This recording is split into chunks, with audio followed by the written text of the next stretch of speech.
Welcome to Checking Your Students' Progress, a 30-minute check-in. To begin, you go to www.denveronline.schoology.com. If for any chance you don't type in the Denver Online, it just means that you'll have to a third box below your sign-in where you have to select the school. Your username is the first initial of your name, first name, and your last name. Mine is J. Wiebesick. Yours could be J. Smith. However, if it's J. Smith, that is a common name. You may have to put a 1 or even a 2 after it if that username has already been used. Just try J. Smith. If it doesn't work, try J. Smith 1. If that doesn't work, try J. Smith 2. We don't have anybody beyond 2, so if that doesn't work, then please email me. Your password is your student's 8-digit birthday. So for February 2nd, 1999, it'd be 02021999. Let's log in. The first thing that you'll come to when you log in is first check to see if any teachers have sent you messages. This is your account. You can send messages to teachers or will receive messages directly from teachers. It's important to make sure that you keep your username and password, like you can reset that information so that your student can't log in if you believe that there's a possibility they would log in and pretend to be you emailing teachers. That could be dangerous. But for your 30-minute check-in, check your messages to see if any teachers needed to contact you for any reason. The next step is to go to grades and attendance. And this is where the check-in, like the meat of the check-in is. First, you're going to go to the first class on the list, English, Semester 1. You're going to look at the name of the assignment, the due date, and the grade that your student received on it, or in this case, the lack thereof. Dash marks or zeros, or you may see missing if the teacher has marked it as such. In this particular case, the student is several weeks behind because there are no assignments submitted in this English class. If I'm a parent looking at this, that means that my student probably has several hours, up to 30 hours of work just for this class to complete, because each class plans for about 5 to 6 hours a week worth of work. So for all of the 1 assignments on here should add up to about 5 or 6 hours. All of the week 2 assignments will add up to 5 or 6 hours. All of the week 3 assignments, which we're currently in, today is September 11th, so this assignment isn't quite due yet, no big deal. Tomorrow, the next day, the next day, the day after that. So week 3 isn't quite there, so maybe 12 to 15 hours is what my student has in work to catch up. Let's look at another class. Okay, so on this particular class, the student has turned in everything. My student's doing a good job. Well, a pretty good job.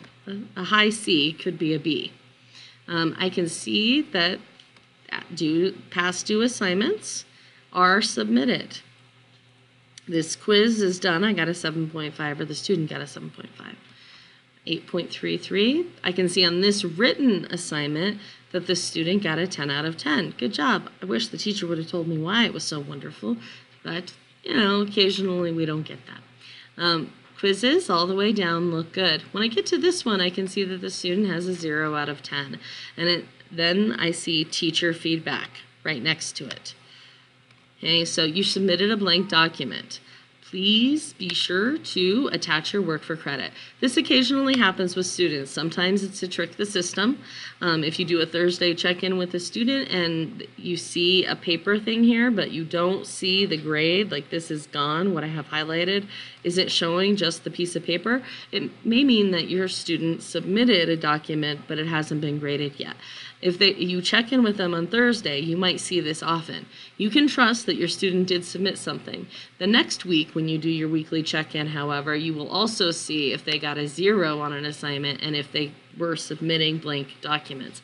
Occasionally, students will trick the system. That's why checking in every week is critical for parents in order to help hold students accountable for the work that they're doing. Their work is absolutely their responsibility and not yours.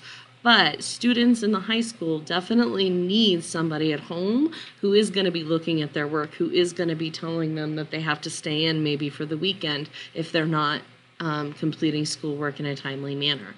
So check in on Thursdays, check to see due dates and grades. Due dates, grades. Due date, grade. Due date, grade, feedback as needed. Remember, students can always turn in work if they need to. And last but not least in here, here's a good example of what I was talking about. Sometimes a student will turn something in and it may not be graded when you're doing your weekly check-in. If that's the case and you see this blank document but no grade, give your child the benefit of the doubt that they've turned it in.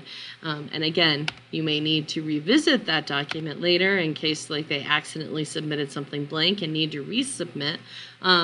Or if you notice that they get a low grade like this, you can help them understand that this is low because they didn't capitalize the I, and that they didn't grammatically check the sheet before they turned it in, and maybe they can redo it and submit.